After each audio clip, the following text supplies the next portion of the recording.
या सामाजिक व्हॉट्सअप ग्रुपच्या माध्यमातून आज आपण इथे पाहत आहात महाआरोग्य शिबिराचं आयोजन करण्यात आलं आहे। या शिबिरामध्ये नाना तऱ्हेचे डॉक्टर आलेले आहेत, अनेक उपचाराच्या मशिनी ते अवगत केलेल्या आहेत।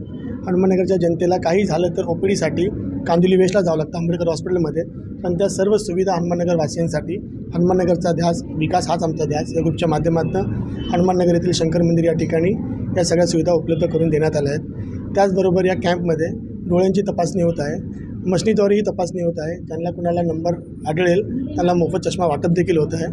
हनुमाननगरच्या जनतेसाठी हा एक खूप मोठा उपक्रम आहे, कारण की पहिल्यांदाच व्हॉट्सअपच्या माध्यमातून एक क्रांती या ठिकाणी घडत आहे।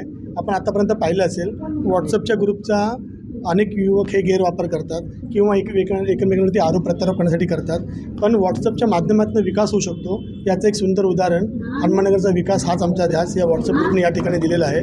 आणि या ग्रुपचं वैशिष्ट्य म्हणजे असं आहे की एखादी समस्या या ग्रुपमध्ये जर कोणी टाकली, आमच्या इथे नाला जाम झाला आहे, गटर जाम झाले, लादी निघाली आहे, ब्लॉकेज निघाले असतं, शिवरेज लाईनचा प्रॉब्लेम आहे, असं काही असलं तर प्रत्येक कार्यकर्ता त्या ठिकाणी धावून जातो।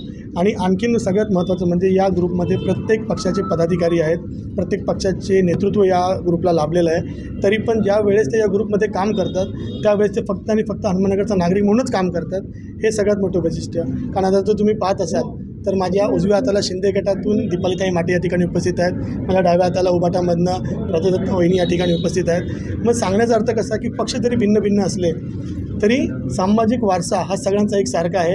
हा सामाजिक एकोपा येणाऱ्या महानगरपालिकेच्या निवडणुकीमध्ये पण आपल्याला पाहायला भेटेल।